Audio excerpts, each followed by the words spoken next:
네 번째 주제는 교회 공공성과 공적 책임입니다. 앞에서 코로나 사태 이후에 여러 가지 기독교 신앙의 변화에 대해서 말씀을 드렸는데요. 또 중요한 측면 한 가지는 교회 신뢰도 변화입니다. 지금 그래프에 보시는 것처럼 교회 신뢰도 조사 결과가 나와 있는데요. 많이 아시겠습니다만 기은실이란 단체에서 3년마다 교회 신뢰도 조사를 하고 있습니다. 지금 보시는 것은 2020년 1월이니까 코로나 사태가 터지고 1차 대유행이 일어나기 직전, 그러니까 본격적으로 코로나 사태가 터지기 전이라고 할 수 있겠고요. 그때 당시에 교회를 신뢰한다는 응답이 32%였습니다. 여기는 이제 우리가 통계적으로 말하면 이제 보통이다라고 하는 것이 빠져 있는 사점 척도로 조사한 것인데, 여기서 32%라고 하는 것은 그렇게 높은 수치는 아니라는 것을 알 수 있죠.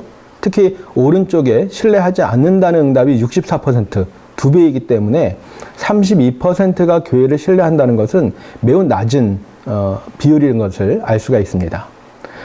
여기에 대해서 목회데이터 연구소에서 1년 후에 또 조사를 했습니다. 기은실은 3년마다 조사하기 때문에 이때 조사를 하지 않았는데, 이 1년 사이에 여러 가지 아주 그 폭랑이 몰아쳤고 한국교회가 어떻게 변했을지 궁금하기 때문에 목회데이터 연구소에서 똑같은 질문으로 조사를 했는데, 결과를 보니까 1년 사이에 신뢰한다는 응답이 21%로 더 떨어졌습니다. 32%도 매우 낮은 수준이라고 생각했는데 1년 후에 21%로 더 줄어들었고요. 그 다음에 신뢰하지 않는다는 응답은 76%, 3배가 넘는 것을 볼 수가 있습니다.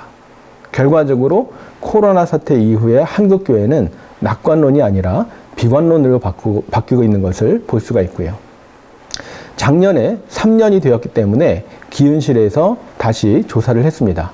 제가 조사 책임을 맡고 발표도 했습니다만 당시 결과는 아까 보셨던 2021년 조사 결과하고 비슷합니다. 신뢰한다는 긍정이 21%, 신뢰하지 않는다는 응답이 74%로 비슷하게 나왔습니다. 이런 결과를 보았을 때 한국교회 신뢰가, 국민들에 의한 한국교회의 신뢰가 매우 낮고 거의 바닥 수준이라고 하는 것을 볼 수가 있는데요.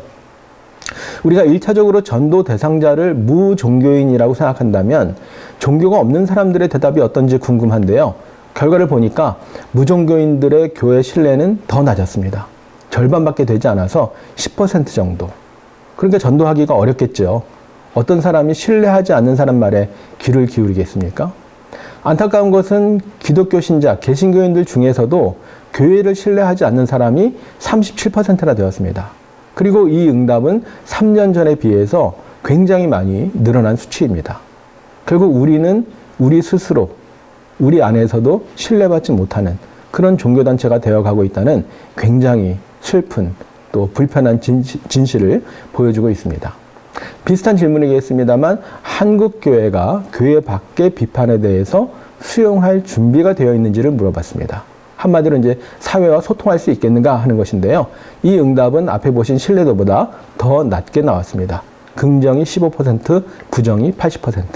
그런데 무종교인은 7%, 또 개신교인 중에서도 절반 이상이 부정적으로 응답을 했기 때문에 한국교회가 교회 밖과 소통할 가능성은, 준비는 매우 부족하다. 이렇게 볼 수 있는 것이죠. 이런 상황에서 어떤 예배의 공공성이라고 하는 것이 크게 이슈가 됐습니다. 코로나 사태 동안에 감염병 상황 속에서 예배를 중단할 것인가 아니면 고수할 것인가, 언론에서 이제 강행이라는 표현도 썼습니다만 달리 표현하면 신앙 고백이 우선인가 공익이 우선인가 하는 것입니다. 사실 우리 입장에서 생각해보면 일제강점기에도 우리가 예배를 드렸고 신사참배도 거부하고 심지어 한국 전쟁기 중에서도 피난 가서 예배를 드리고 했던 것인데, 그 예배를 전염병 사태가 벌어지긴 했지만 단지 계속 예배를 드리겠다고 하는 것 뿐인데 많은 국민들이 볼 때는 이것이 공익에 반하는 행위라고 본 것입니다. 결과적으로 국민의 안전은 관심이 없이 자신들의 종교 활동에만 관심이 있다는 데 대해서 일반 국민의 80% 가까이가 동의를 한 것입니다.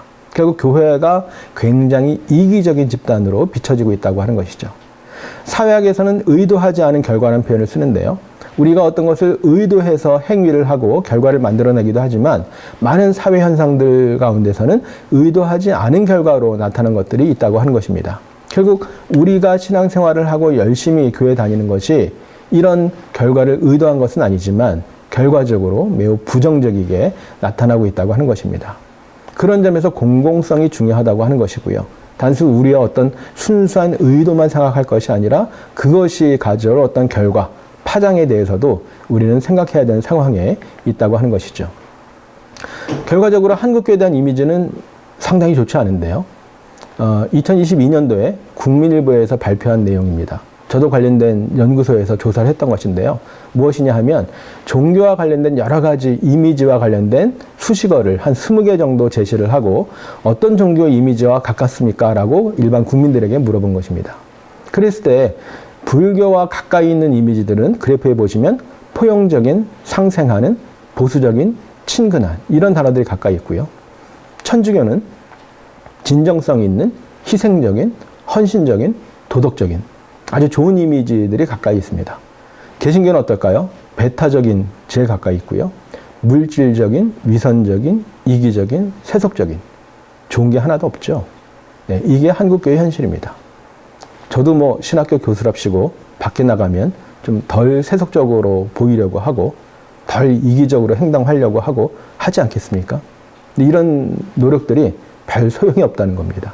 교회 다닌다고 하면 다 이런 이미지로 이미 다 덮여 있기 때문에 교회가 하려고 하는 여러 가지 노력들이 사실은 의미 있는 결과를 내기 어렵다고 하는 것입니다. 아무리 봉사를 하고 좋은 일을 하려고 해도 그 의미가 퇴색될 수밖에 없다고 하는 것이죠.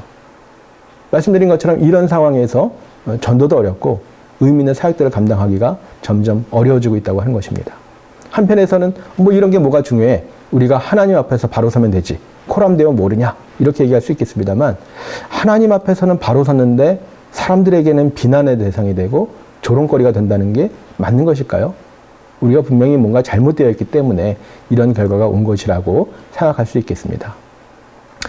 그런 점에서 우리가 뉴 노멀 시대에 어떤 교회 모습이 되어야 되는가 생각해 볼 필요가 있겠습니다. 아시는 것처럼 교회의 여러 가지 구성 요소에는 본질적인 요소와 비본질적인 요소가 혼재되어 있습니다. 그러니까 우리가 시대가 아무리 바뀌어도 절대 변하면 안 되는 본질적인 요소라는 게 있고요. 훼손되면 안 되는 것이죠. 그러나 또 시대에 따라서 이렇게 저렇게 바꿀 수 있는 것도 많이 있다고 생각이 듭니다. 그렇다면 교회의 존재 목적은 무엇인가? 이건 뭐 아무리 시간이 흘러도 절대 변할 수 없는 것이죠. 신학적으로 여러 가지 응답이 가능하리라 생각이 듭니다. 가장 기본적으로 하나님을 사랑하고 이웃을 사랑하는 이것이 어떤 교회의 존재 목적 중에 하나라고 한다면 이것을 이 시대에 이른바 뉴 노멀 시대에 어떻게 풀어내야 되고 어떤 실천이 필요한가 이런 것들을 고민해야 될 시점에 와 있다고 생각이 듭니다. 코로나 당시에 많이 읽혔던 책 중에 하나가 여러 가지 이제 기독교 서적이 있습니다만 기독교의 발응이라고 하는 종교사역 책을 아마 들어보셨을 것 같은데요. 이 책은 사실은 뭐 코로나에 대한 책은 아니고요. 소수 종교, 신흥 종교였던 기독교가 어떻게 세계적인 종교로 발응하게 되었는가, 말하자면 부흥 성장했는가를 보여주는 것인데 여러 가지 다양한 요인들을 얘기를 하고 있는 아주 두꺼운 책입니다. 그 중에 한 가지가 이제 전염병에 대한 대처에 대한 것이었는데요. 당시에도 큰 전염병이 일어났기 때문에 많은 사람들이 사망하고 희생을 당했는데 당시에 더 많은 지배 세력을 가지고 있었던 이교도들은 이것을 자신들의 신앙의 관점에서 이해하지 못했기 때문에 설명하지 못했기 때문에 그냥 전염병으로부터 회피하기 바빴고 환자들도 돌보지 않았다고 하는 것입니다.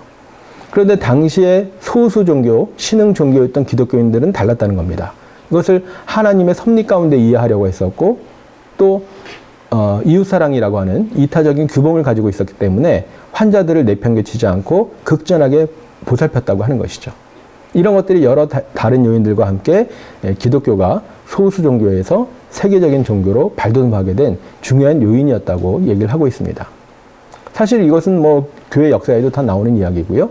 또 우리 한국에서도 초기 선교사들이 들어왔을 때 콜레라가 창궐해서 많은 사람들이 죽었지만 그때 선교사들이 본국으로 돌아가지 않고 희생을 하면서 환자들을 돌보고 또 순교를 한 그런 역사를 가지고 있지 않습니까? 이 바탕 위에 한국교회가 서 있다면 한국교회는 어디에 더 관심을 가지고 주목을 해야 하는가 하는 것은 명확하다고 생각이 듭니다. 사회학자들은 전염병이 사람을 차별한다고 표현합니다.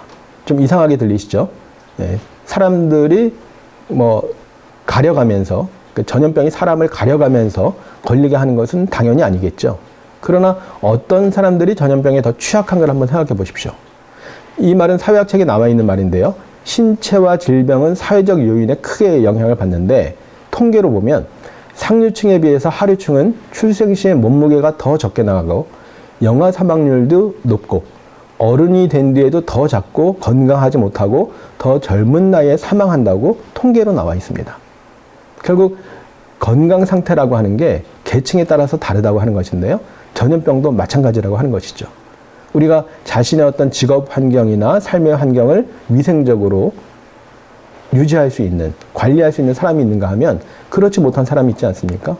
이런 사람들에 대해서 교회는 더 관심을 가져야 될 것입니다.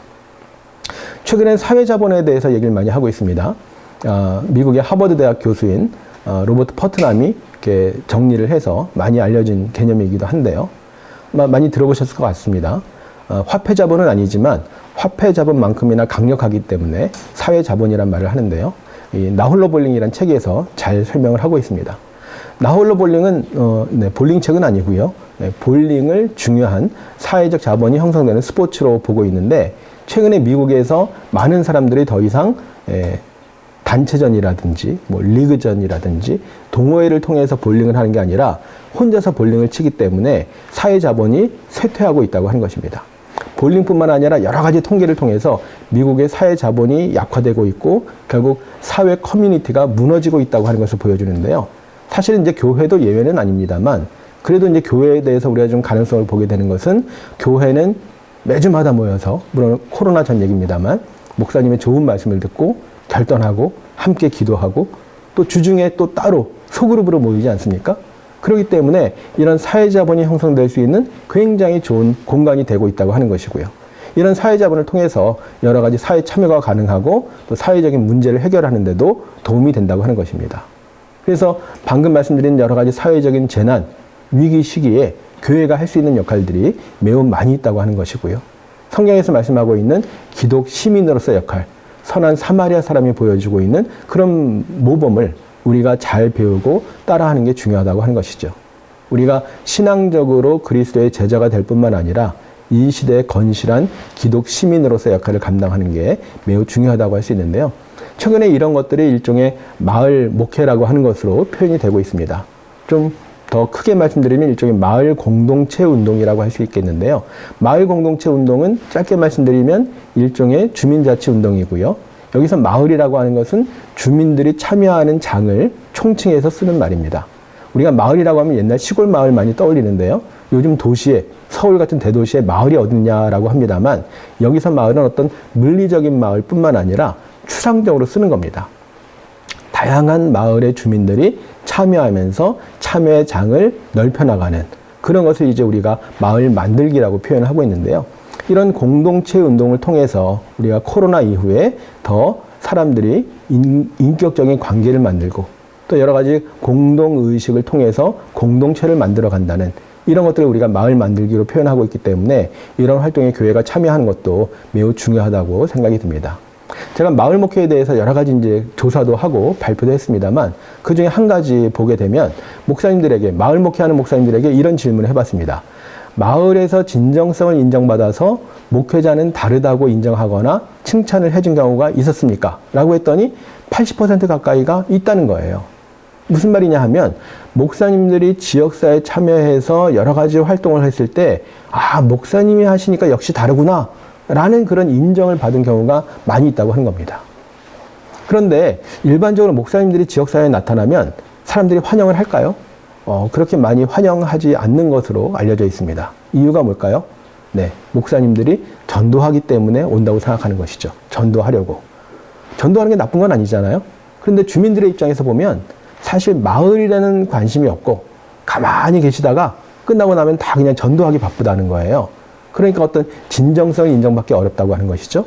그래서 이제 질문한 것이 마을 주민이 처음에는 마을 목회에 무관심하거나 비협조적이었지만 나중에 이해하고 적극 협력해 준 경우가 있습니까? 했더니 66%, 아주 높진 않지만 3분의 2가 그런 경험이 있다고 하는 것입니다.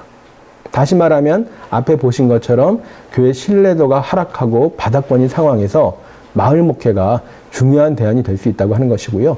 또 한국교회에 이런 것들이 많이 이제 알려지고 보급되어 있기 때문에 앞으로 매우 중요한 의미와 가능성을 가지게 될 것이라고 생각을 합니다. 처음에 말씀드렸던 것처럼 코로나 3년 동안 아주 힘든 시기를 보냈고요. 한국교회의 어떤 존립마저 흔들리는, 위협받는 그런 상황이라고 얘기를 했습니다만, 이제 어느 정도 안정이 된 시점에서 우리는 과거로 회귀를 꿈꾸는가, 아니면 발전적인 변화를 할 것인가, 이런 것들을 생각해 볼 시점에 와 있습니다.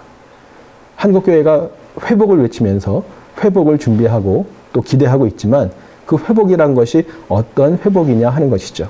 그것이 단순히 우리끼리 그냥 잘 먹고 잘 살기 위한, 우리 기독교인들끼리 좋은 공동체를 만드는 데서 끝날 것인가? 그것이 아니라 우리를 포함해서 우리뿐만 아니라 지역사회, 특별히 이 시대에 어려움을 겪고 있는 다양한 사회 약자들, 소외된 사람들, 그들에게도 유익한 공동체를 만들 것인가? 여기에 대한 고민과 또 실질적인 대안 마련이 필요하다고 할 것입니다. 강의를 마치겠습니다. 감사합니다.